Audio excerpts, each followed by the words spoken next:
Are you ready to start? I am ready to go. Get one of your drinks. Ain't no laws when you're drinking claws. Hell yeah. What flavor is that? Is that grape? This is lemon. I'm getting rid of the lemon first. I was going to say, it probably tastes like a cleaning product. What? Why? I just jizzed all over my mic. Why did you do that? I didn't need to hear that. Welcome, Smutters, to Sibsreadsmut podcast. I'm Helen. I'm Ned. Oh, thank you for rearranging our names on that. Grab your bat, literally, glove, ball, and condoms, because now it's smut time. This is where this is a podcast. Surprise, it's a podcast. I don't know if you figured that out yet by turning it on, but this is a podcast where we read, rate, review, and tell jokes while discussing our favorite dirty romance books. If you're liking our brand of bullshit, go on and smash that like, rate, or subscribe button. Every little bit helps. If you have any book suggestions or questions, reach out on the socials at Sibsreadsmut on Instagram and TikTok, or email us at Sibsreadsmut. You went through like 6 different accents right there. Started off British, then went deep south. Hello. Hello, friend.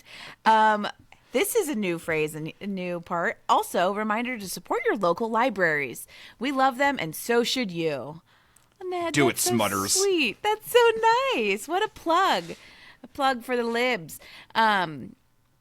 What was the show Reading Rainbow, right? Isn't that what we grew up on? Hell yeah. He does not like it when you sing that song to his face. I take it you've done that. Yes, very drunk. He used to go to the bar that we all used to go to. Interesting. I've met him. I've been a couple times. He's a super nice guy. LeVar Burton, yeah. LeVar Burton. On today's podcast, we will be discussing the Windy City Warriors. Shit, what's the name of this book?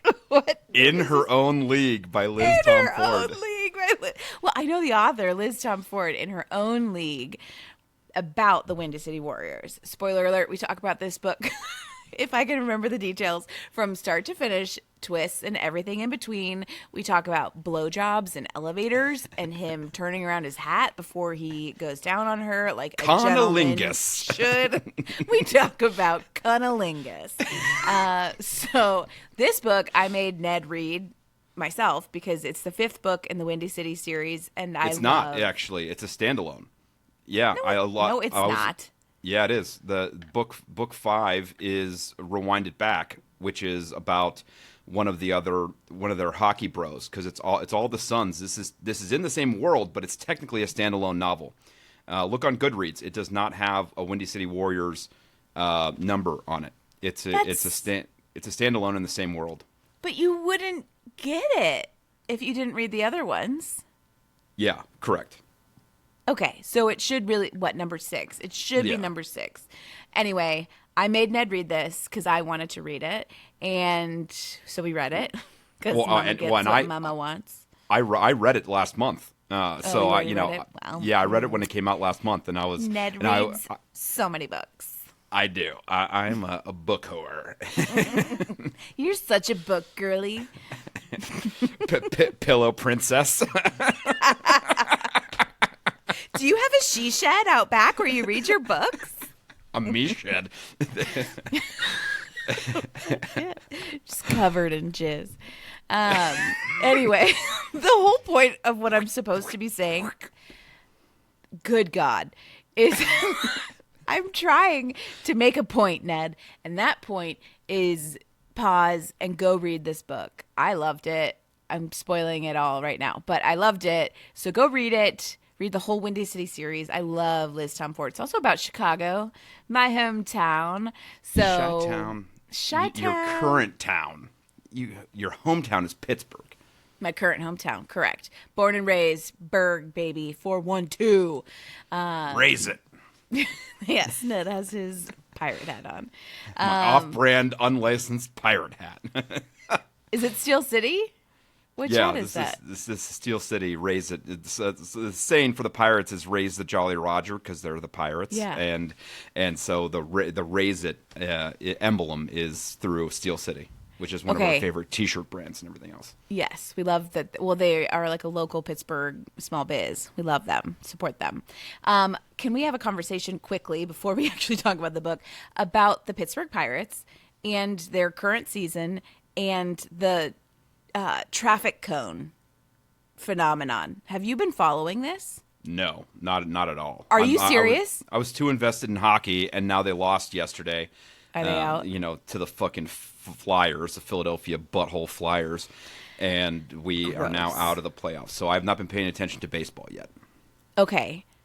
Well, I don't even know the full story, and I wish that I prepped you for this so that you could have looked it up. Basically, what is happening, and my friend Julie, who's also from Pittsburgh, my bestie, hey Jules, she brought this to my attention. So basically, one of the Pirates scored a home run, and there was an orange traffic cone somewhere in the stadium, and he held it up, and he was walking through the dugout, and he was holding the cone above his head and raising it up, and the whole team was following behind him, and it now has become a celebration, but people are stealing traffic cones in Pittsburgh.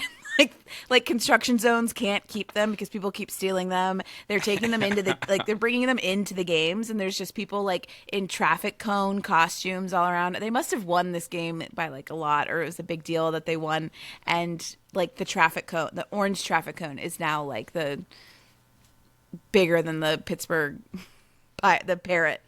And it's just it's a huge thing. So you got to look it up. But it's really funny. There's a lot of TikToks about the fucking orange traffic cone. Stealing traffic cones, you know the big barrel ones with the lights on top? Yeah. In high school at some point, I forget who was with me, but we took one of those, and though that light is very bright when it's inside your car, and at night, yep. At night, and whoever I was dropping off, their dad came out or whatever and was like, "What is that?" And was like, go put it back. So we had to turn around, drove, and dropped it back off where we were.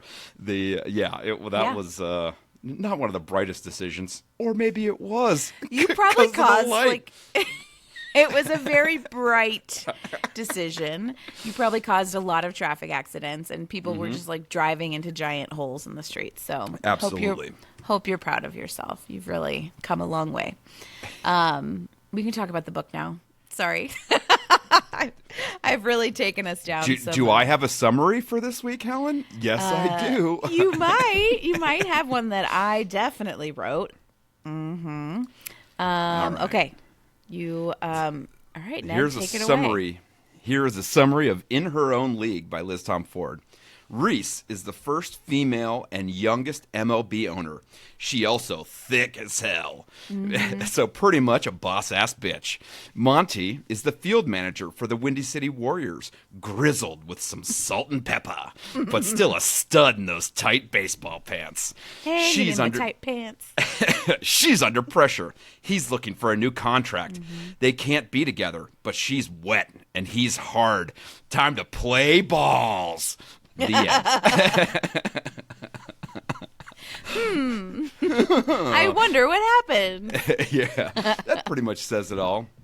But yeah, so this is a standalone in the Windy City universe, which that is insane to me. It is so clearly Monty is the dad of Miller, and that whole story is book 3 or 4? Book 3. Miller and Kai are book 3 in the series, and then Isaiah and Kennedy are book 4, and then their friend is book 5. In that Rewind It Back, I think is that their.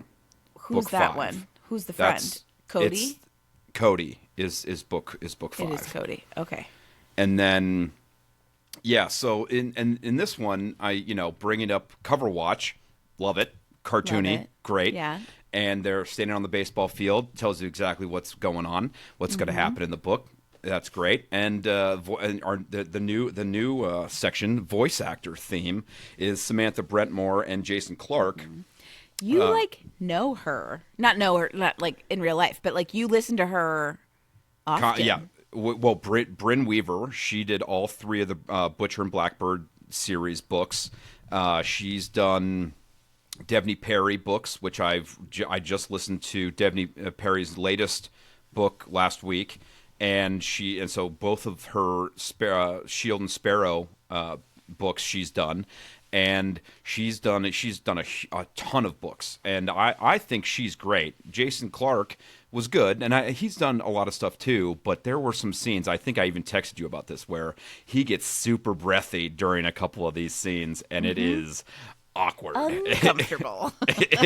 They're in the specifically, there's an elevator scene where they're kissed for the first time, and he's just and it was like, oh man, it was not great. But the story starts off kind of off the last season, where they had a good season, but Reese is the granddaughter of Arthur, the owner of the team, and she is taking over the running of the team in total. She's doing baseball operations and the owner management of the team. Mm-hmm. And she has been not getting along with Monty, the field manager for the team, because she's doing stuff a different way and whatever else. And it's weird, because as good as they are at communicating their feelings, they are terrible at communicating about stuff going on in their lives with each other. Business. They're just, it's totally shitty. Mm-hmm.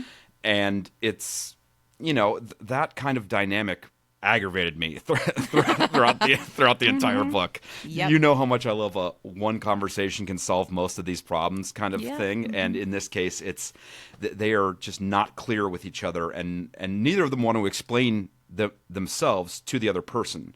And leads to a lot of misunderstandings. Yeah, and I was thinking about this at length today. I couldn't put my finger on it, and I think what it is, it felt like if you're in your early 20s and you are scared to tell your partner, whoever you're dating, that you really like them, fine. These are supposed to be he's in his mid 40s in my mind. She's in his, which I thought when Monty came up, I'm going down a rabbit hole. When Monty came up in the other books, in book 3 and 4, I would have sworn up and down that he was 60.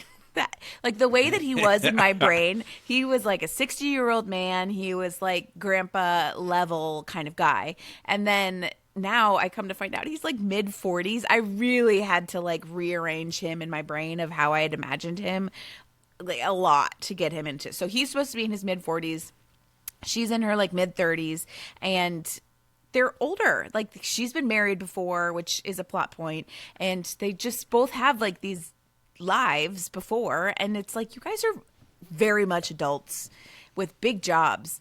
You can't just talk about stuff to your point, that whole ending of this book, the whole we can't be together piece of it, which felt very real. I mean, she's his boss, and so they really shouldn't. They probably broke, I mean, I don't think there's a technical rule about it, but probably frowned upon. No, but she was going to catch a lot of heat from the press, and she did for this sort of thing. Business decisions, yeah. Business decisions, and in a contract negotiation, yes, it's not ideal, but technically, as she throws in another character, Scott's face down the line, it's not wrong. It's just not.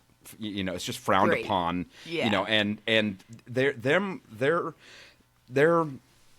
whole vibe when it comes to business, especially at the beginning, is just I think I even have a note here that miscommunications abound about what they're actually thinking. A common theme throughout even the grand gesture reveal. It's Monty is pissed that Reese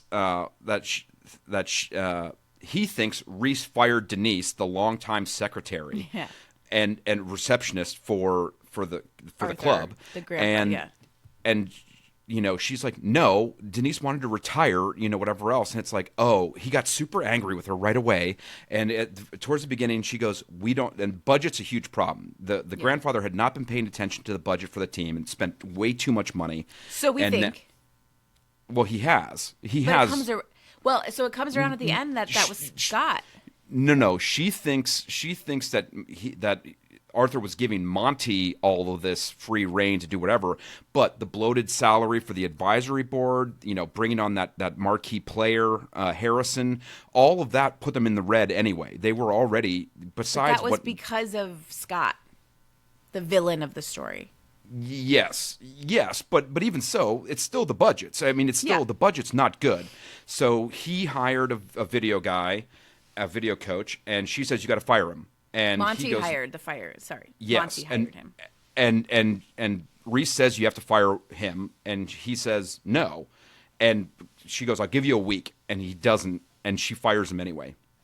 And, and like with no explanation, no, hey, this is the way it is. The team's in a really bad spot. You need to do this. Like, it tells him none of the reasoning or backstory behind it. Just, you got to get rid of this person. And that sort of thing is so counter to their talking about their relationship to each other that I was like, how can you talk about your relationship in this way and not talk about business, in this way?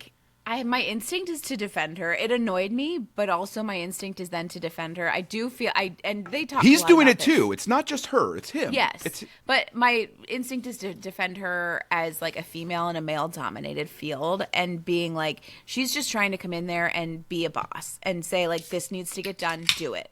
And she's not giving a lot of explanation. She's not like, trying to like soften anything. I think she is just trying to be very like masculine kind of in her like pointed, this is the way I'm leading the business.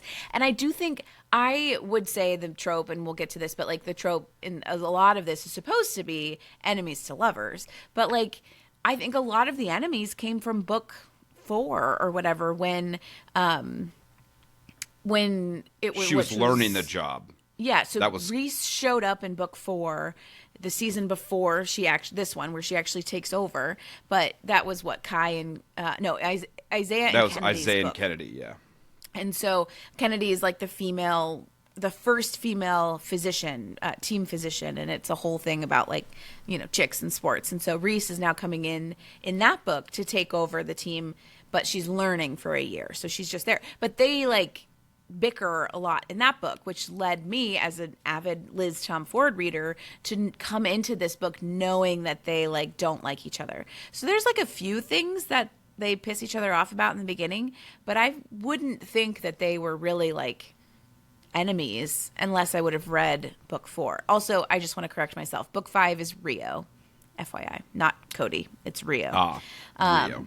But anyway, I have actually not read that one. I thought I did. I have not. I've not either. It's a pretty new release, and I put it on the library, but we haven't gotten it yet because I've been waiting on it. It's a long lead time to get it. It came out May of last year, actually. Really? Yeah, wow. May 2025. Must have missed it on my Liz Tomforde, alert. I know. We love Liz Tomforde.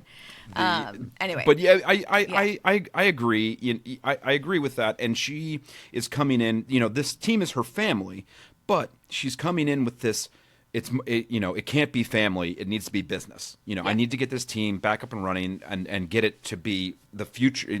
The future that it deserves. So I can't think about this as a family. I have to think about it like a business.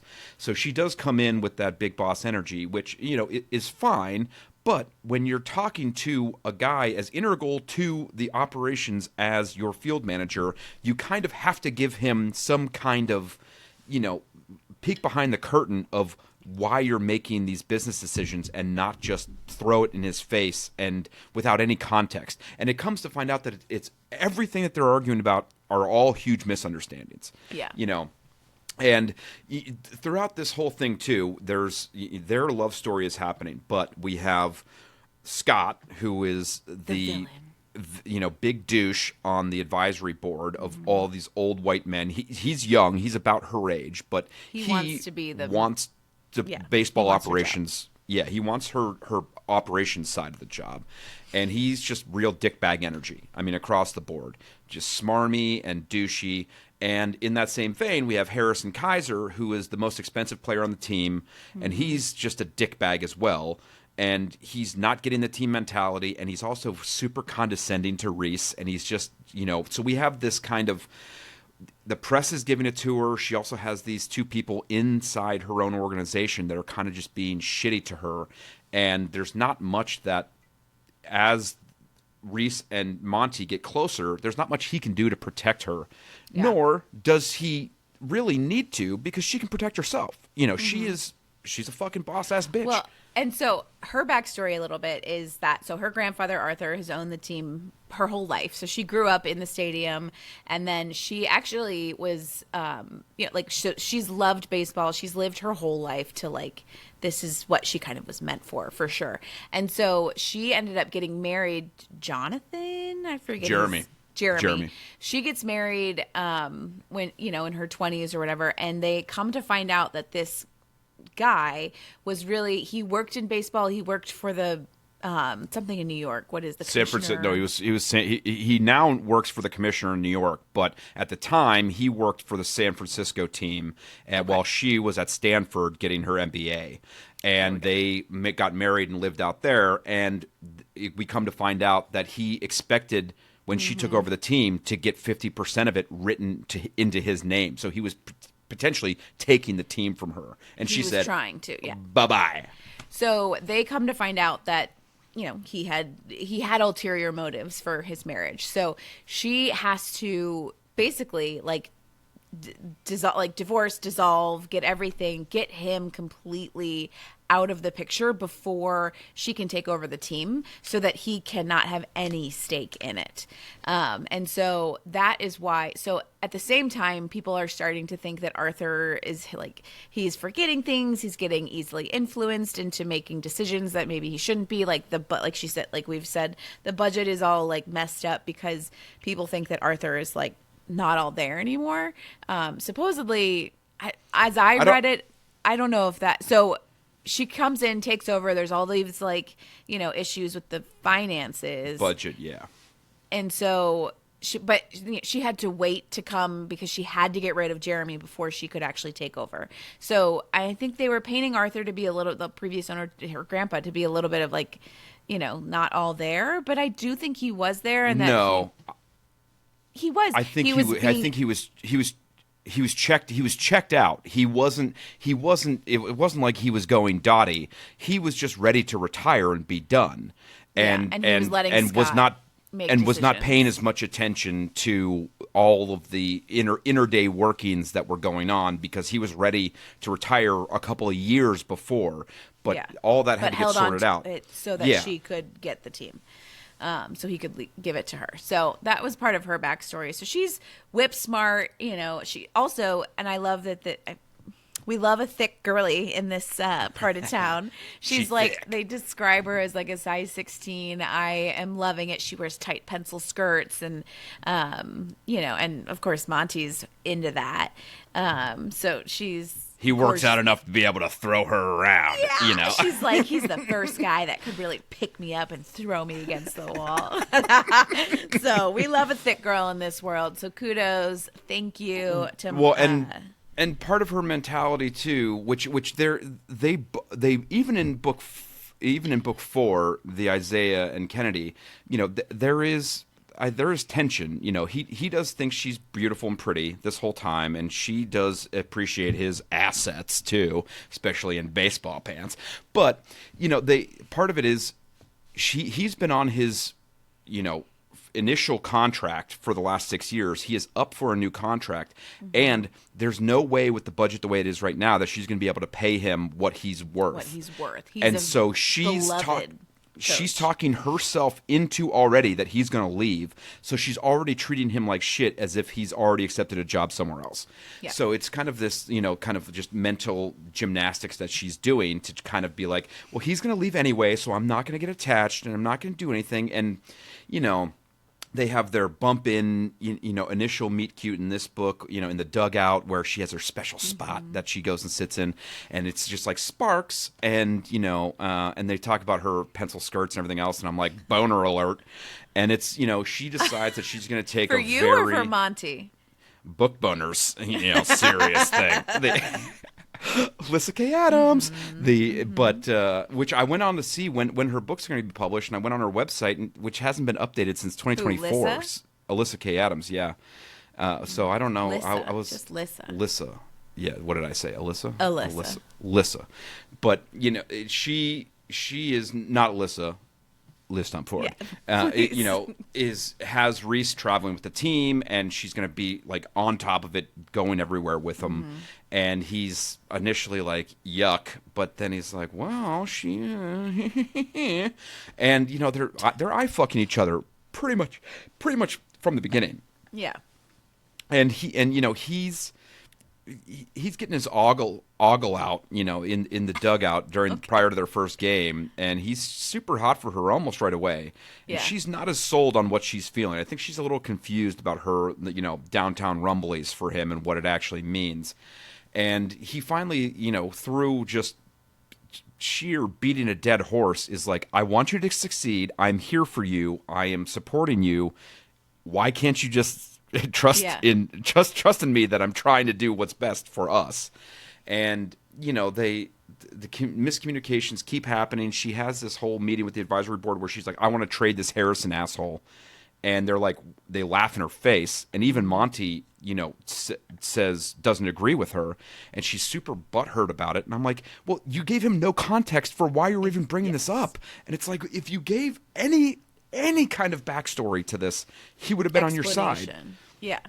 But one of my favorite scenes is their first press conference together, where they're kind of bantering back and forth, and they're having some quippy, throwing shade at each other, back. And some of the reporters are being shitty to her, and he wants to jump in, and she can see it, but she handles herself and just brings that boss ass energy to it. And it's, and it's, it's fun. And then Monty jumps down one of the reporters' throats when he goes, how's it being bossed around by a woman? And he just, hashtag ally jumps right on that and shuts that down real quick. And I did love this. I think it was done really well, I should say. I don't like that women are mistreated in male-dominated fields, but I did like, Monty's like motivation for this is he raised Miller on his own, and she is not technically his kid, but like the mom died when whatever she was 1, he adopted her, and he did not have to raise this kid, and he raised a real bitch on wheels. And I say that in the most like, loving I fucking way. love this woman. And so the Donnelly women, we are a strong bunch. Come from hardy stock. We come from hardy stock. Kathleen Donnelly, our grandmother, the matriarch, R.I.P. But like, she's dead. She's been dead for some time now. But I feel like we still talk about her all the time. She is like just in charge from heaven. I mean, like, she is just the best. And so I love reading about these like strong characters. And it did also make me think about what's the Ted Lasso, where like the woman comes in and is like the owner of the team and gets a lot of shit from people, and then it's like, oh wait, actually she's really good at this.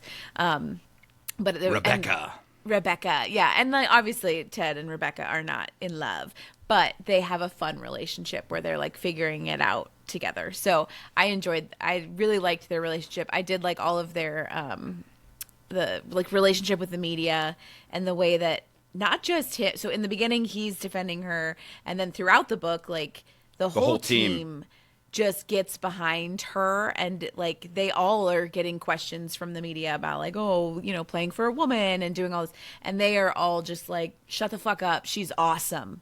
Like, you could never. And I loved when that. their relationship finally comes out, they were so gushy about the relationship that the reporters just stopped asking about it. All the players, the reporters just stopped asking about it because they were like, oh, we love them together, shipping, hearts, and Miller from almost the get-go starts going, is she my new stepmom? Like, and just giving him shit the whole time, which I love that too. Great. And we have them going the first time where they're really like, boner was during the commissioner meeting in Vegas, where he sees her in like a full-on dress gown for the first time, and he's in his green suit that Miller picked out for him, and they're just like eye banging each other, across the room, and she's getting outcast by all the owners, and no one's like allowing her to play in all their reindeer games, and they and then her ex-husband is there, and Monty just like interjects and gets her out of there, and they actually have like a real heart-to-heart conversation, and it's nice. And then he's on the phone with Miller when she comes to his room to say thank you for something. Oh, she wants to take him to see the new kid that she wants to replace Harrison with. And he's like post-workout, no shirt, and she's just like drooling, out of her mouth when she sees him with no shirt on. Well, I mean, at least no wetness dropped out of my mouth like it did hers. Okay. And they go see this new player that she's been. Helen is hitting the camera with her baseball bat. Shut up, Ned. That was gross. All right, carry on. And so they see this new kid, Milo, and she and we've come to find out that during the off season she went to all of the families of the minor league players and met with them.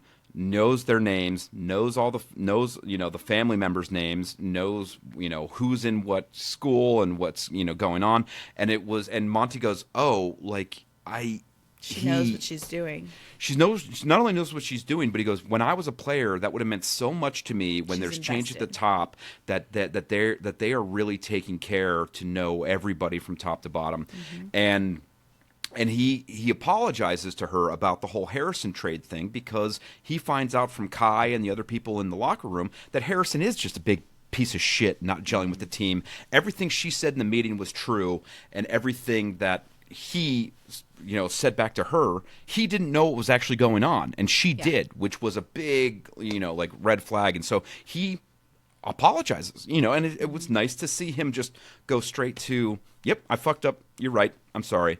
And then they're in the hotel during the next series, and she sees him hanging out with Kelly, the reporter, who's been hitting on him throughout this whole book, and she's super jelly. And he turns Kelly down for dinner or whatever else, but she's already pissed about it. And then the convenient Heat and Airco hotel breakdown leads to their first sleepover where nothing actually happens. They're just hugging in bed, quote unquote.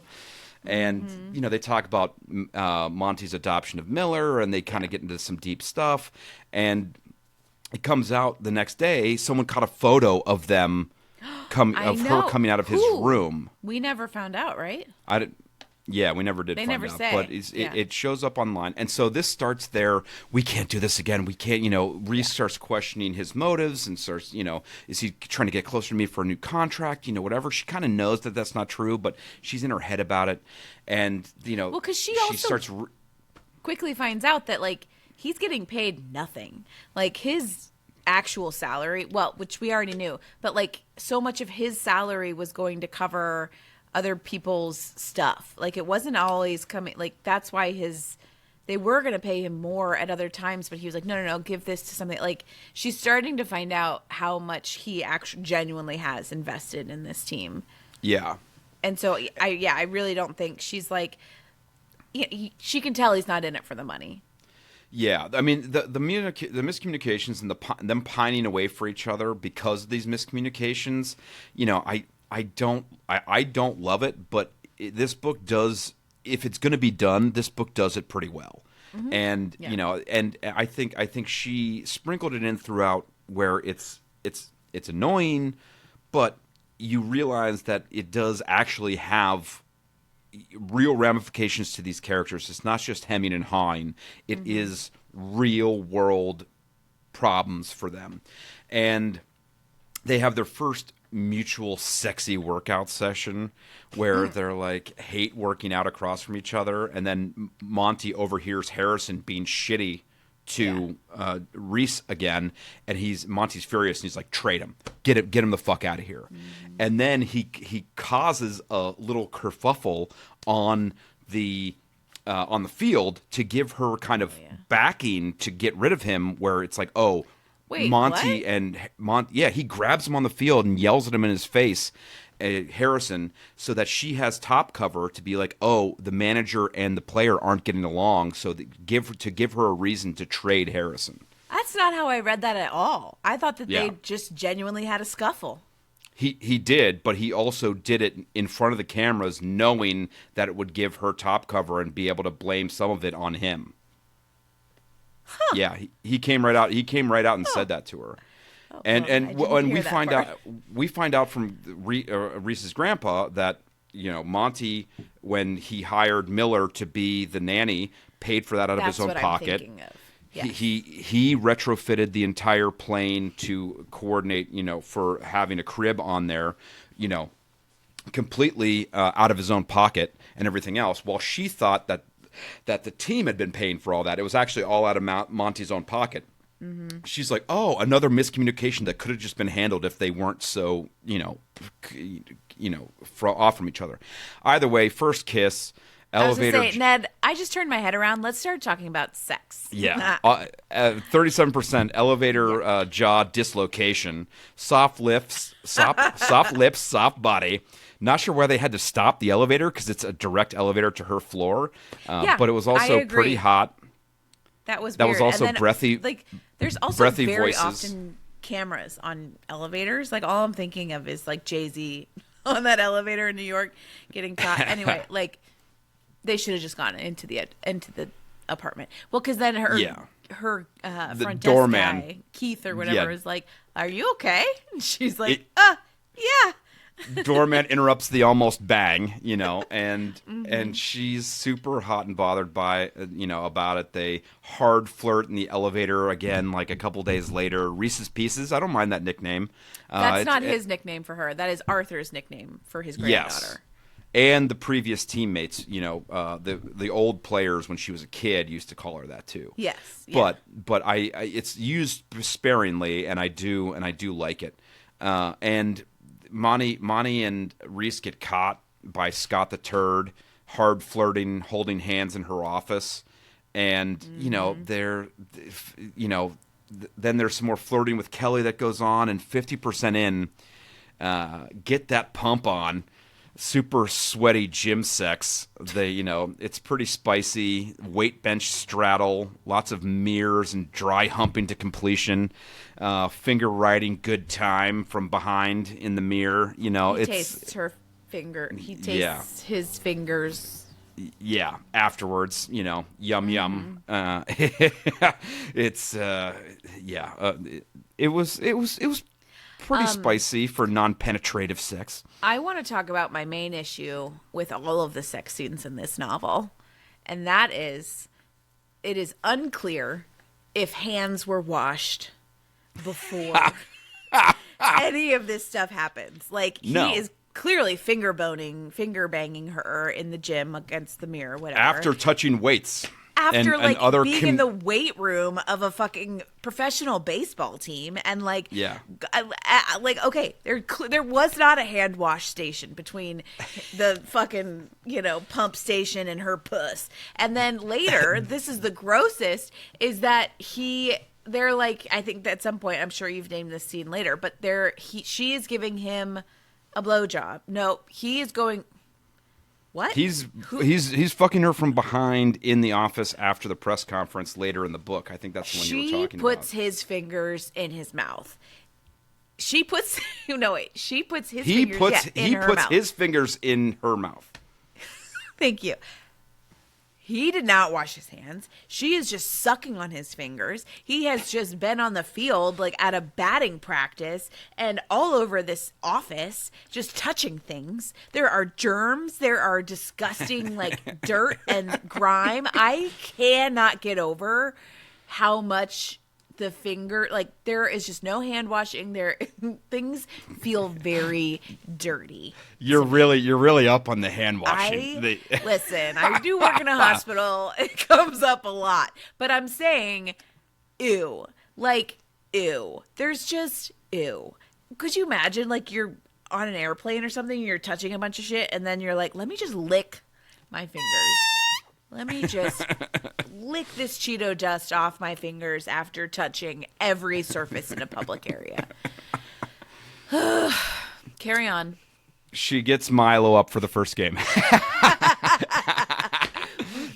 He does not do well. She's taking a beating in the press. Yeah. To like give her some relief. 63% in office offload. He wants Reese to take care of. Reese wants to take care of him because he takes care of everybody else. Mm-hmm. So she, as boss bitches can do, sucks a golf ball through a garden hose and with some Hawk Tua action. Oh my God. What the fuck? That's disgusting. There's some real dirty talk here. Role reversal in the bedroom where he's the alpha and she's gonna do everything he says. And at least he gives her a little warning before he just shoots in her mouth. I mean, But he did push her head down onto it, and he was like, I think she likes it. There's only so much good guy you can put into one scene, Helen. He said at some point, he was like, she didn't even gag. I was like, okay, thank you. Then Arthur's having a retirement party, and like the advisory board's being real douches there too, and they have the dance where he's like, they're having this whole, I like you, I want to see this going somewhere, and she spirals and leaves, and he's now leaving the party too, and she just drives up and like, I'm going to give you a ride home, and then just drives straight to her place. It's like, okay, they decide to do this. Boom. 71%. Condo consensual copulation. Look at that alliteration, Helen. That took me 1 minute to put together. Wowza. I know. Impressive. It was pretty hot. Lots of boob play and wetness, mouth sexing, clit talk. Fairly intricate. There's some butt licking, a little pussy smack after he's finished. I don't remember either of those things. Condo talk. She's on birth control and wants him bare, but it's her choice, which is, okay. And she at one point says she's in love with his dick, and then when they finish, he just goes, "Leave it in." And then they try to have they try to have a conversation about what they're going to be like at work tomorrow, and it's like, no, okay, what is going on here? And Reese is at peace after he broke a piece off. She's now comfortable with him in her place, and Milo, the player that they brought up to replace Harrison the douche, finally starts performing. He hits a home run walk-off winner. Yeah.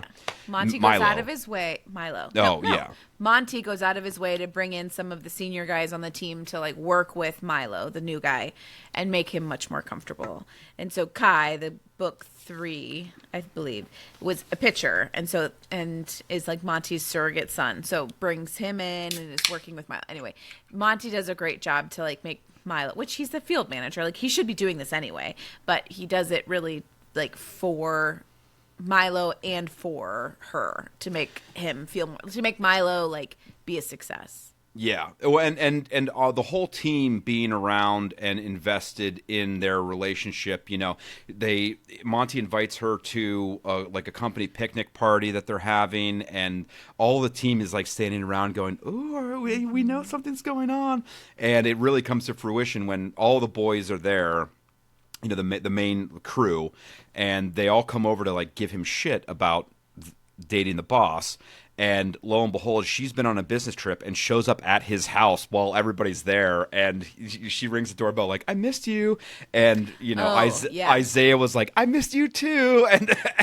And he opens the door and just everybody's sitting there. And he's like, the whole team knows. Like, they're going to protect us. Yeah. Everything's okay. That was a really cute scene. I thought you were talking about, because they also have like a potluck.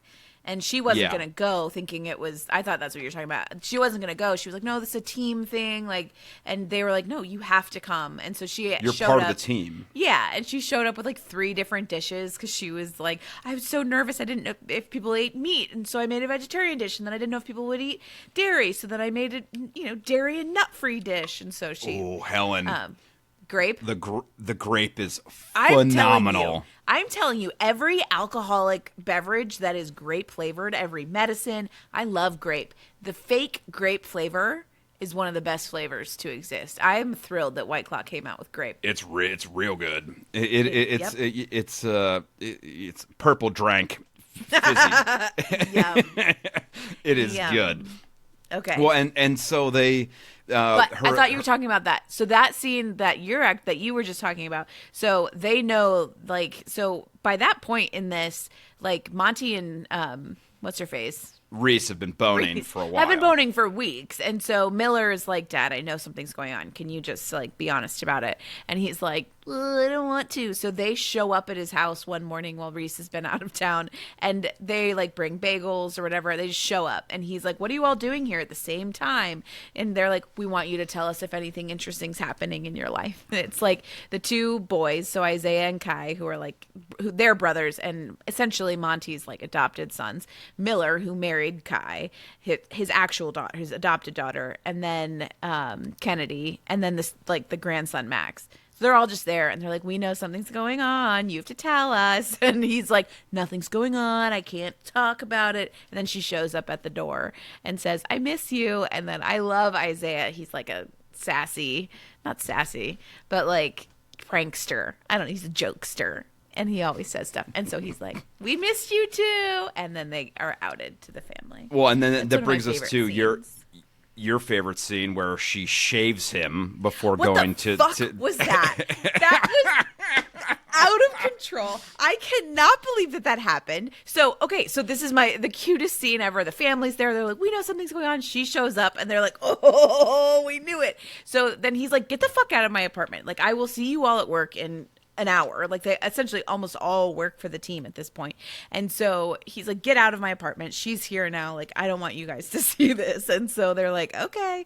So then he looks at her and at Reese, and he's like, okay, I just have to like shave and get ready for work, like yada yada. So she's like follows him into the bathroom, and they're chatting, and he's like, how was your work trip? And she's and then he like gets out his things, gonna clean up the lines of his beard. And I also do this every morning with my beard hair. your Billy Goat gruff. My Billy Goat gruff.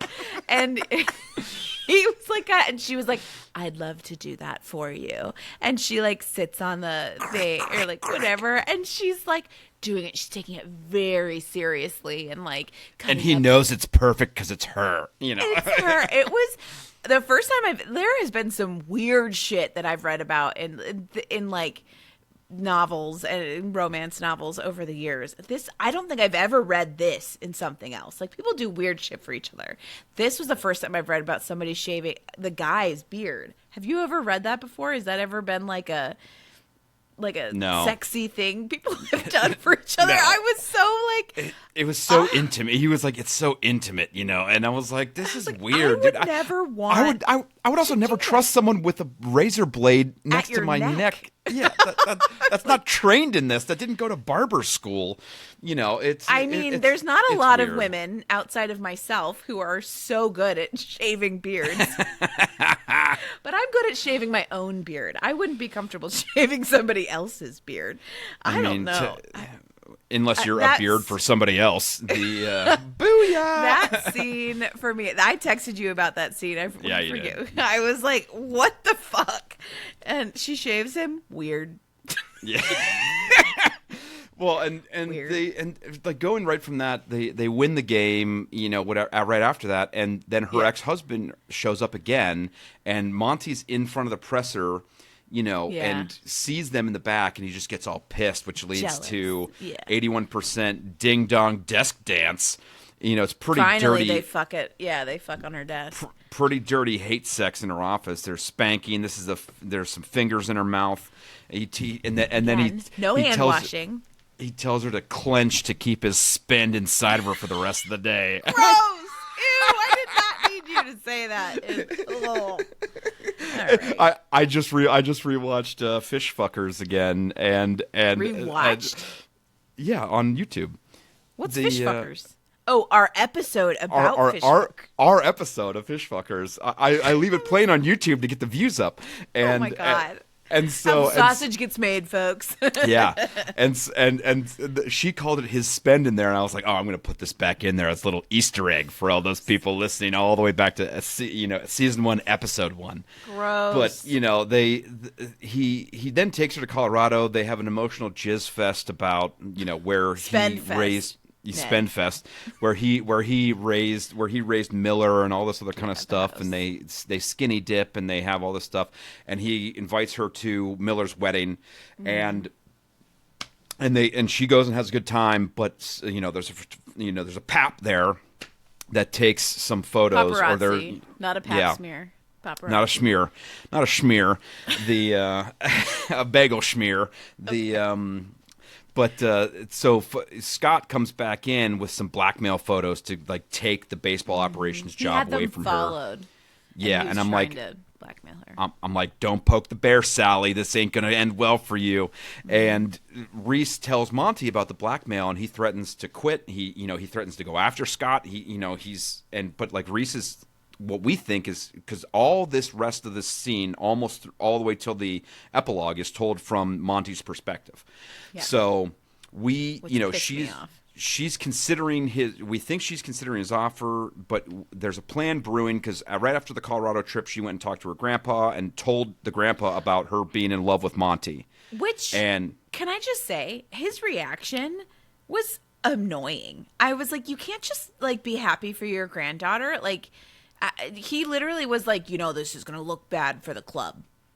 Well, no, he was. He said, you can't turn away from love like that, whatever else. He said, but he goes, now I have to put on my owner hat and tell you this is not going to look good for the club. I mean, I think he handled it warmer.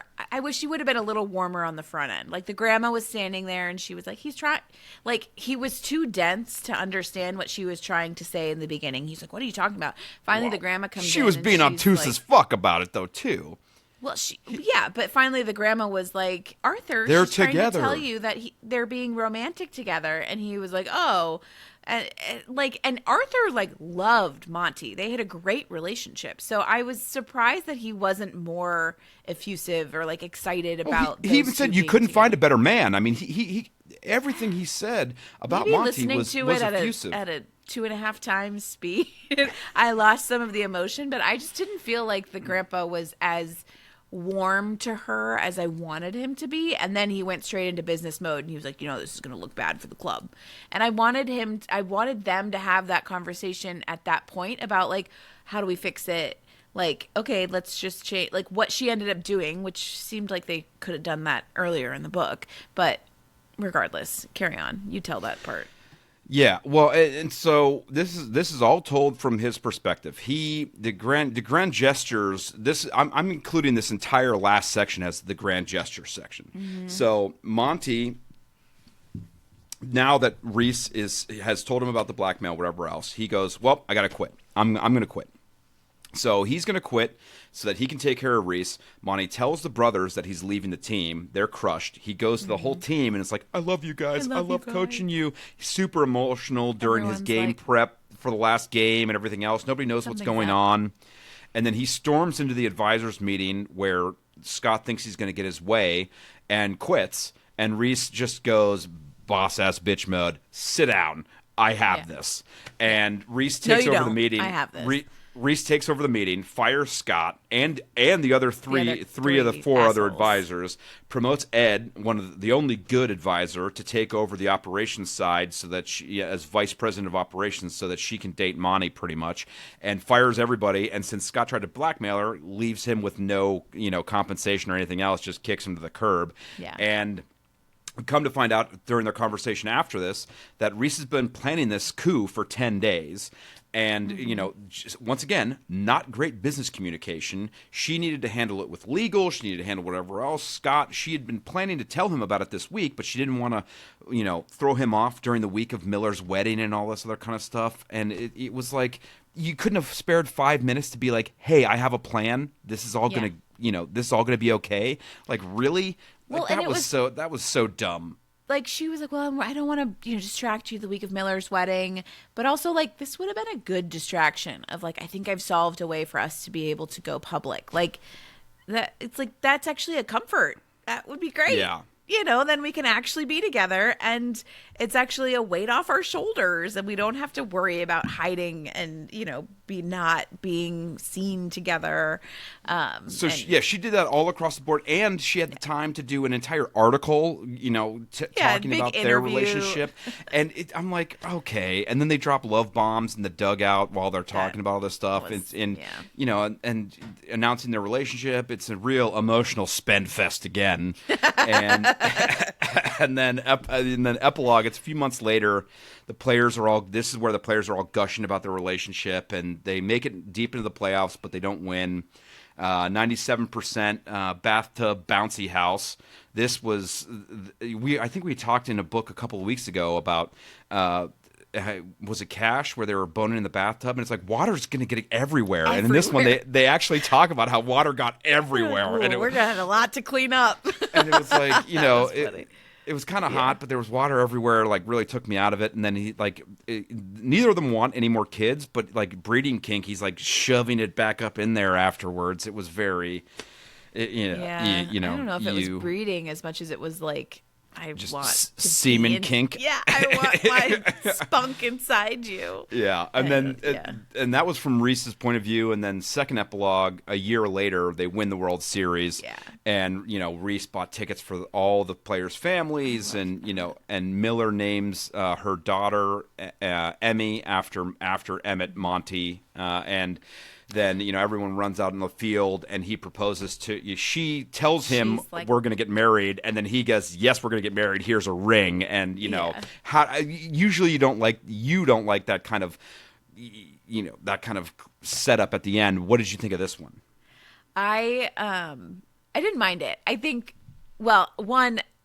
we didn't talk really about the nickname. Reese's Pieces' darling nickname. I did not love M, her nickname for him. Yeah. She was like nobody, or he was like, because his name's Emmett, but he goes by Monty, and then people call him a bunch of stuff, and she calls him M, and he's like, oh my God, I can't believe she calls me that nickname as my whatever. So I didn't love M. And she brings it up. She says it all the time. Anyway, I loved the proposal. I lived for 9 years. when I lived in the city, I lived like 3 blocks from Wrigley, and was there in 2016 when they won the World Series. And so they're like, and just the way that like the city they won at home, it was in extra innings. It was like a really magical kind of cool experience. And so like, everybody descended on Wrigleyville in 2016, and it was really cool. And so, that was like what I was envisioning of this whole winning the World Series, and then they run out and they have the the engagement. So I actually really did like that part of it. I don't always love it, but yeah, I don't know. I thought it made sense. Some of the stuff like where they weren't communicating, that always annoyed me. And but it made a lot of sense where she was like, "Marry me," and he was like, "I wanted to ask you first," and then he pulls out the ring, and I thought that was really cute. So they have this back and forth of don't tell me what to do, throughout, which I thought was cute and fun, and it was good. Don't boss me around. Yeah. What kind of tropes do you think were in this one? I mean, found we talked family, about, competence, we talked about like enemies to lovers.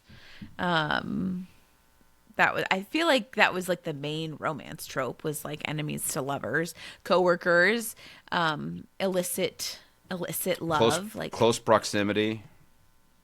Yeah, there was a few, like the hotel rooms. One, they work together. They work in the same building. Everything else. Well, that's what like illicit. Like they aren't allowed. Like she's his boss. Like they're not allowed to be together. And how are they going to solve that and overcome that? As a theme, I think she, Liz, my new bestie Liz, did great with the women in male dominated spaces kind of theme of the whole thing, and the self-worth, like her going through this journey of making these big career decisions and having to deal with the outpouring of vitriol that comes from the press and everything else, was done very well in this. And there was a lot of and his support for her, I think, was shown in a very good light. I know you're in your man-hating era right now, but I think he did a very good job of being in support. No, as someone having a penis, I am not. I am not in that camp, But Helen. you are an ally to women, so Hashtag I ally for sure. that because you're an ally to women, you also hate men. No, Connect the I dots. hate pedophiles Thank and you. other people that do bad things. Yeah, okay, fine. If you had to pick? What was your favorite scene or most memorable? There were actually a lot. I liked the hotel scene where she was freezing and he was like sweating his balls off. I thought that was I thought it was going to turn out differently. Actually, that's not. I saw them like having to sleep in the same room because of it, but I didn't. I thought he kept turning his down, and I thought that he was like icing her out of her. Like somehow their rooms got switched. Anyway, I liked that scene. Made me laugh. And then I liked any scene with like the whole group. I love his The whole and Miller's family. relationship. There's like totally like a father-daughter thing in this book that I just adored. I love their relationship. I loved getting to see him be a Girl dad. Yeah, he's just such a sweet dad. And so like when Miller told Monty that they were pregnant in the book, and he like teared up and got really excited, and it's just really sweet. I love because their relationship, you hear and see a lot of it in books 3 and 4, and so it was just. Well, and he's only 15 years older than her. He was Yeah. 19. He was 19 when the mother passed away, and Miller was 4 when he adopted her. I thought So she was 1. no, I think she was 4. I think she was a little bit Oh, okay. older. Yeah. And so yeah, they had known each other for a year. So I think she was 3 when they he got met her. married. Okay, that makes sense. Yeah. And then yeah, They and weren't then married. He yeah, did not marry Claire. they had dated for a year, Yeah. and then She died. She died, and Monty adopted Miller, and quit baseball because Yeah. of her. And that was just that book as well had a lot of this. What do you owe someone that took care of you when they didn't need to, kind of like theme to it. And some of that comes back in here. They talk about that, and Miller talks about that with Reese, and like he deserves all the best because he took care of me when he didn't need to, and all this other kind of stuff. I would say I liked all the family scenes together again at the wedding, at the impromptu brunch, at the potluck. All that stuff was great. But the boss bitch smackdown at the end, I think was When she fires the whole advisory board. That was great. The first press conference or the boss bitch smackdown, I think are my favorite scenes. Ned loves a one of strong those two. woman. We're still do. taking applications, friends. Anybody DM us. Yeah.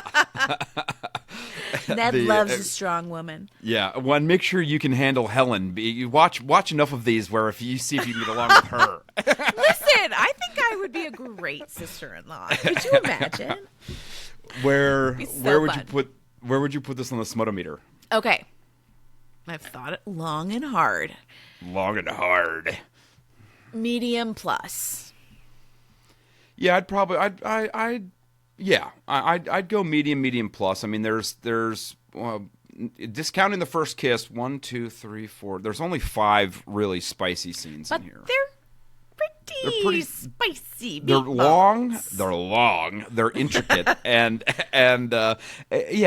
pretty involved. Yeah. And go on for a They while. are not closed door. They are No. wet and wild. Literally, I'd agree to medium plus. I'd Would you I'd say throw that in medium, there. or are you thinking spicy?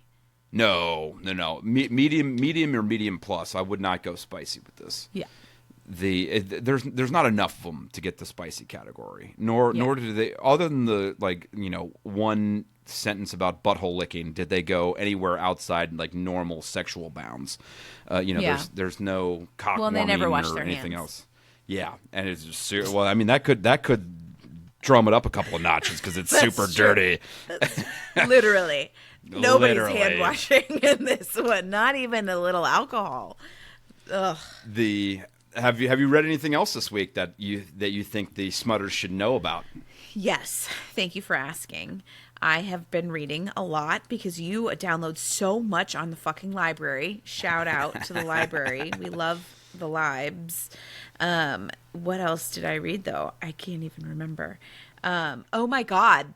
Yes. I read the book of all books, The Morning Glory Milking Farm. Oh, yeah. I haven't gotten to that one yet. How was it? Oh, my God. My review on Goodreads was just like the smiley face, or like the face where he's just like blowing out steam. Like, oh, whoa.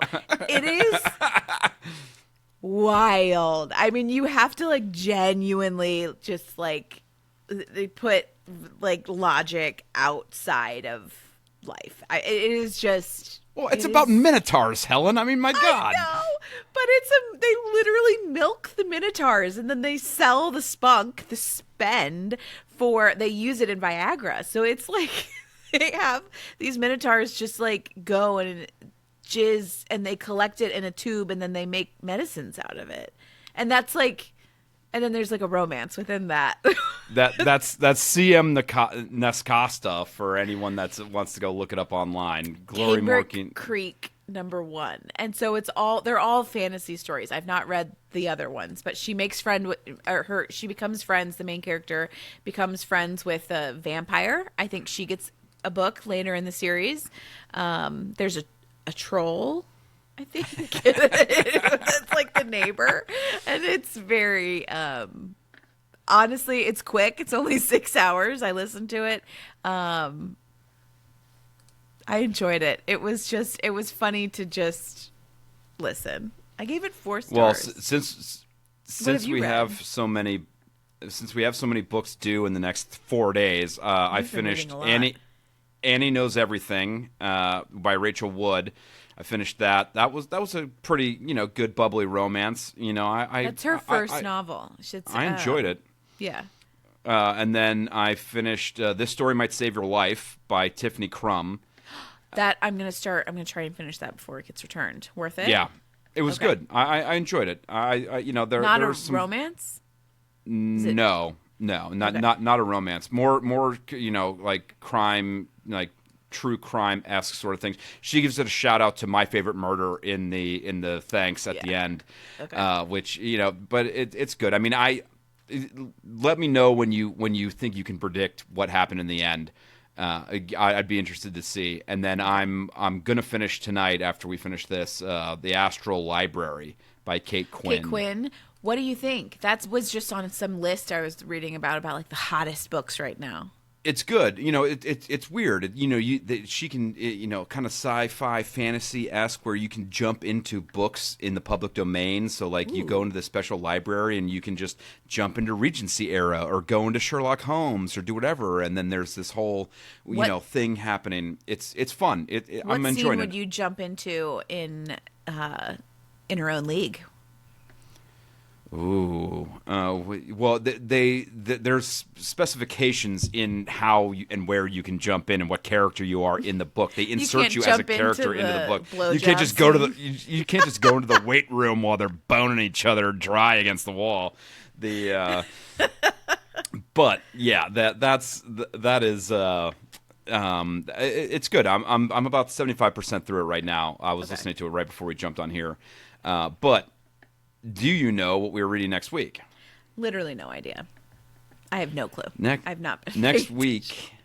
Next week is My Favorite Bad Decision by Elizabeth O'Rourke. Oh, I love Elizabeth O'Rourke. Oh, is this the book that has like a tent on the cover? Yeah. Yeah. Okay. First time read. It looks safari-ish. Yeah. Neither of us have read this one before. Ooh, I'm excited. I did make Ned. We had made a list of our books, months ago, and I made Ned change them around because we had to swap some out. We had to swap some out because I was like, I don't have time to be reading the books I want to be reading and be reading these and get everything off the library. So I think this is one of those books I made you add. I don't know. No, this one has been on there from the beginning. Oh, but this Liz Tomforde one was. Because I think this one was published relatively recently, and I was like, I really want to read it. last month it came. Yeah, last month it came out when I read it Yeah. the first time, and you were like, I was like, no, let's put this one on there for sure. Yeah. But yeah, so next week we've got My Favorite Bad Decision by Elizabeth O'Rourke. If you're liking our bullshit and us laughing at ourselves, please hit that like, rate, review, subscribe buttons. Generally, Or I'll golden hit shower. you with my bat. Golden shower us with praise. Thanks for everything, and thanks for listening. Tune in next week, Smutters. Stay smutty. Stay smutty. Bye. Bye.